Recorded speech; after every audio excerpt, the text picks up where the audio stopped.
কুষ্টিয়া সদর উপজেলার প্রশাসনিক কর্মকর্তা কাঞ্চনমালা প্রভাব খাটিয়ে একই জায়গায় চাকরি করছেন ৩৩ বছর। ঘুষ, দুর্নীতি ও স্বেচ্ছাচারিতা সহ তার বিরুদ্ধে নানা অনিয়মের অভিযোগ স্থানীয়দের। তাদের দাবি, কাঞ্চনমালাকে খুশি করতে না পারলে সেবা পেতে ঘুরতে হয় দিনের পর দিন। অবশেষে তার বিরুদ্ধে মানববন্ধন করেছে ভুক্তভোগীরা। জেলা প্রশাসক বরাবর দিয়েছেন স্মারকলিপিও। এক কাজ যদি 10 বার যেতে হয়, যেই কাজ একবারে হয়ে যাওয়ার কথা সেই কাজ 10 বার যেও হচ্ছে না, তার এই হয়রানির শিকার আমরা প্রতিনিয়তই হচ্ছে। 8 সালেতে আমার টাকা পয়সা জমা দিয়ে আমি ভ্যাট ট্যাক্স সব দিয়ে আসছি, তবুও আমার সেই লাইসেন্সটাই মাল্লা আমার ওই জায়গায় লাইসেন্সটা হতে দেয় নাই। তার ব্যবহার যে এত খারাপ, মানে ভাষায় প্রকাশ করার মতো না। আমি চাই তার একটা দৃষ্টান্তমূলক শাস্তি হোক, ওনাকে যাতে অবিলম্বে ওখান থেকে অপসারণ করা হোক। তবে সব অভিযোগ অস্বীকার করছেন এই কর্মকর্তা। বলছেন তার সুনাম নষ্ট করতে ষড়যন্ত্র করা হচ্ছে।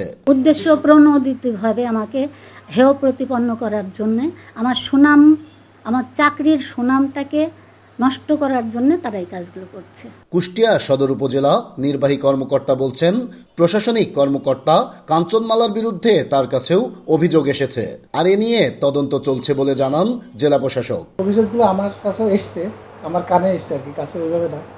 পরে এটা ডিজি অফিস থেকে এটা তদন্ত করার কথা, তদন্ত শেষ হয়েছে কিনা আমি জানি না, আপনি একটু তথ্য ওখানে নিতে পারেন। তদন্ত নিয়ে সেই আলোকে তো উনি মানে প্রশাসনিক কর্মকর্তা জেলা পর্যায়ে ব্যবস্থা নেবেন। তদন্ত করার জন্য অলরেডি ফাইল উপস্থাপন হয়েছে, তদন্ত করা হবে। ঠিকমতো অফিস না করা ও অধীনস্থদের দিয়ে ব্যক্তিগত কাজ করানোর অভিযোগও রয়েছে কাঞ্চনমালার বিরুদ্ধে। নাইদা সান্তিতাস, দেশ টিভি, কুষ্টিয়া।